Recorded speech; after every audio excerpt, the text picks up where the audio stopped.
In this video, we are going to explore the join command. The join command is a utility that allows you to join lines from multiple files based on a common field. Let's dive in and see how it works. The join command is a powerful text processing utility that combines lines from two files based on a common field, very similar to a database join operation. The basic syntax of the join command is as follows: join, followed by options if any, then the first file name, and finally the second file name. By default, the join command uses the first field as the joining field. It also requires both input files to be sorted on the join field. Let's consider two sample input files to understand how the join command works. The first file is employees.txt. This file contains employee IDs and their corresponding departments. For example, 101 John Engineering. The second file is salaries.txt, which contains employee IDs and their corresponding salaries. For example, 101, 75,000.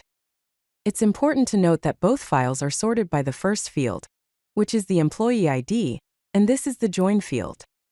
The join command works by finding the common join field in both the files. The default join operation combines lines with matching values in the first field. If we run the command join employees.txt salaries.txt, the output will be 101 John Engineering 75,000, 102 Lisa Marketing 82,000, 103 Mike HR 65,000, and 107 David Sales 90,000.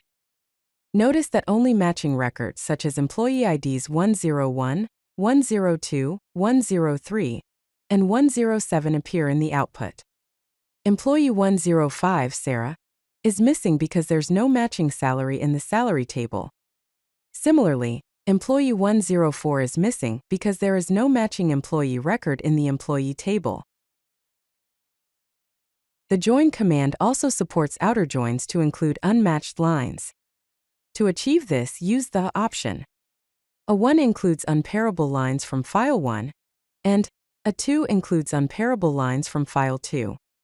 For example, if we run the command join a1 employees.txt salaries.txt, the output will include all records from the employees.txt file.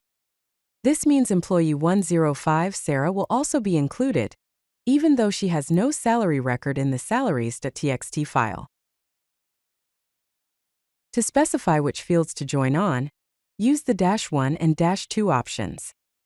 -1 specifies the field number in the first file, and -2 specifies the field number in the second file. For example, the command join -12-23 file 1.txt file 2.txt joins the files using the second field of file 1 and the third field of file 2. You can also specify a field separator using the T option. For instance, the command join -12-21 names.csv departments.csv uses a comma as the field separator and joins on different fields in the names.csv and departments.csv files. The resulting output would show names, their IDs, and their departments. Here are some useful join command options. tchar uses char as the input and output field separator. A filenum prints unpairable lines from the specified file number, either 1 or 2. eString replaces missing input fields with the specified string. oFormat obeys the specified format while constructing the output line. or ignore case ignores case differences when comparing fields. vFilenum is like a filenum, but suppresses joined output lines. Checkorder checks that the input is correctly sorted, and notcheckorder does not check if the input is correctly sorted. Let's look at some advanced examples of the join command. The command join a1, a2 not applicable employees.txt salaries.txt performs a full outer join and uses not applicable as a placeholder for missing values. This means that if an employee does not have a salary or vice versa, not applicable will be displayed in the output. Another useful example is join o1.2, 1.3, 2.2 employees.txt salaries.txt, which creates a custom output format showing the name, department, and salary without the employee ID. Here are some best practices to keep in mind when using the join command. Always ensure that the input files are sorted on the join field. Use the T option when working with CSV or other delimited files. Combine the join command with the sort command to prepare input files. Use the option to handle missing values clearly, and consider the O option for custom output formatting. In summary, the join command is a powerful tool for combining data from multiple files, similar to database join operations in SQL. If you like this video, hit that like button and don't forget to subscribe. Visit codelucky.com for more such useful content.